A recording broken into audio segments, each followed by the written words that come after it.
அலைக்கும் வரஹ்மத்துல்லாஹி வபரகாத்துஹு. ரகசியம் காப்பது கடமை. அனஸ் இப்னு மாலிக் ரலியல்லாஹு அன்ஹு அவர்கள் கூறினார்கள், நான் அல்லாஹ்வின் தூதர் ஸல்லல்லாஹு அலைஹி வஸல்லம் அவர்களிடம் சேவகனாக இருந்தபோது என்னிடம் அல்லாஹுடைய தூதர் ஸல்லல்லாஹு அலைஹி வஸல்லம் அவர்கள் வந்தார்கள். அப்போது நான் சிறுவர்களோடு சேர்ந்து விளையாடி கொண்டிருந்தேன். அல்லாஹுடைய தூதர் ஸல்லல்லாஹு அலைஹி வஸல்லம் அவர்கள் எங்களுக்கு முகமன் சொன்னார்கள். பிறகு என்னை ஓர் அலுவல் நிமித்தம் ஒரு இடத்திற்கு அனுப்பி வைத்தார்கள். நான் என் தாயாரிடம் தாமதமாக வந்தேன். நான் வீட்டுக்கு வந்தபோது என் தாயார், உன் தாமதத்துக்கு உண்டான காரணம் என்ன என்று கேட்டார்கள். நான் அல்லாஹுடைய தூதர் ஸல்லல்லாஹு அலைஹி வஸல்லம் அவர்கள் ஓர் அலுவலுக்காக என்னை அனுப்பி வைத்தார்கள் என்று பதிலளித்தேன். அப்போது என்னுடைய தாயார் என்ன அலுவல் என்று கேட்டார்கள். நான் அது இரகசியம் என்று சொன்னேன். என் தாயார், நீ அல்லாஹுடைய தூதர் ஸல்லல்லாஹு அலைஹி வஸல்லம் அவர்களின் இரகசியத்தை யாரிடமும் சொல்லாதே என்று கூறினார்கள். இந்த செய்தி ஸஹீஹ் முஸ்லிமில் 4891 என்ற எண்ணிலே பதிவு செய்யப்பட்டிருக்கிறது. பிறருடைய இரகசியத்தை பற்றி நம்முடைய நெருங்கிய உறவினர்கள் கேட்டாலும் அதை பற்றி வாய் திறக்கவே கூடாது. பிறருடைய இரகசியங்களை பற்றி துருவி ஆராயவும் கூடாது. அதை பற்றி தெரிந்து கொள்ள ஆசைப்படுவதும் குற்றச் செயலாகும். பெரும்பாலான மனிதர்களால் இரகசியங்கள் காப்பாற்ற முடிவதில்லை. அதற்கு சில காரணங்கள் சொல்வது உண்டு.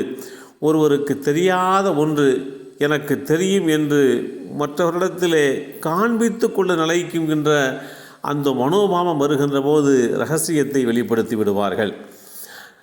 நான் தான் அந்த உண்மையை முதலில் கண்டுபிடித்தேன் அல்லது தெரிந்து கொண்டேன் என்பதை நிலைநாட்டுவதிலே உள்ள ஆசை, ஆர்வம் இரகசியத்தை வெளிப்படுத்தி விடுவார்கள். இதை தெரிந்து கொள்ளும் அளவிற்கு அந்த நண்பரிடம் எனக்கு நெருக்கமும் செல்வாக்கும் உண்டு என்பதை தெளிவுபடுத்துவதற்காக வேண்டி அந்த மனோபாவத்தால் இரகசியத்தை வெளியிலே சொல்லிவிடுவது உண்டு. மற்றவர்களை வியப்பில் ஆழ்த்த வேண்டும் என்கின்ற தூண்டுதல், இந்த எண்ணங்கள் தூக்கி எறியப்பட வேண்டியவை என்று இஸ்லாம் நமக்கு வழிகாட்டி தருகிறது. இது மாதிரி உண்டான எண்ணத்தோடு நீங்கள் இரகசியங்களை பகிரங்கப்படுத்தாதீர்கள்.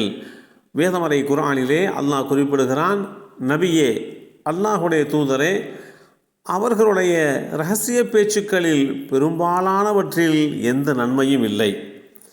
எனினும் இருந்த போதிலும் தர்மத்தை கொண்டும் நன்மையை கொண்டும் மனிதர்களிடையே சமாதானத்தை ஏற்படுத்துவதை கொண்டும் ஏவுவதை தவிர ஏதேனும் ரப்பினுடைய பொருத்தத்தை நாடி இவ்வாறு இரகசியம் பேசினால் மறுமையில் நாம் அவர்களுக்கு மகத்தான நற்கூலியை தருவோம். அல் குர்ஆன் அத்தியாயம் 4 வசனம் 114 இந்த செய்தி தெளிவுபடுத்தப்பட்டிருக்கிறது.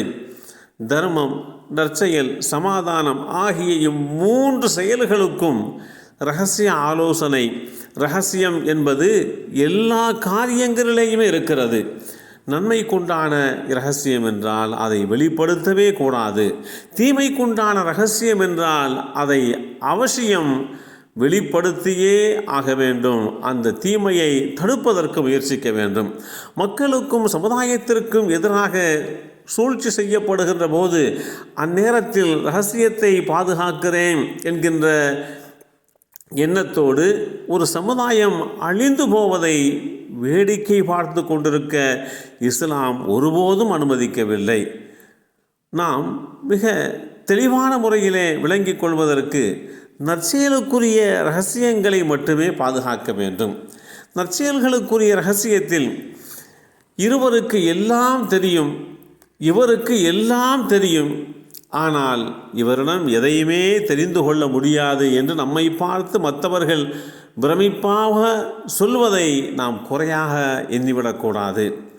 இதைவிட சிறந்த பாராட்டு வேறு எதுவுமே இருக்க முடியாது. இரகசியத்தை பாதுகாக்கிறார், அதிலே இவர் கில்லாடியானவர், தேர்ச்சி பெற்றவர் என்று சொல்லுகின்ற போது அதை நாம் குறையாக நினைக்கக்கூடாது, அதை நிறைவாகத்தான் பார்க்க வேண்டும். எனவே அல்லாஹ் நமக்கு நன்மைக்குரிய இரகசியங்களை காப்பதிலே சிறந்தவர்களாக நாம் வாழ்வதற்கு அல்லாஹ்விடத்திலே வேண்டிக் கொள்ள வேண்டும். எல்லாம் வல்ல அல்லாஹ் நம்மையும் நம் சமுதாய மக்களையும் நம் சந்ததிகளையும் இரகசியங்களை, நன்மைக்குரிய இரகசியங்களை பாதுகாக்கக்கூடிய நல்லோர்களாக ஆக்கி வைத்தருள் புரிவானாக. அஸ்ஸலாமு அலைக்கும் வரஹ்மத்துல்லாஹி வபரகாத்துஹு.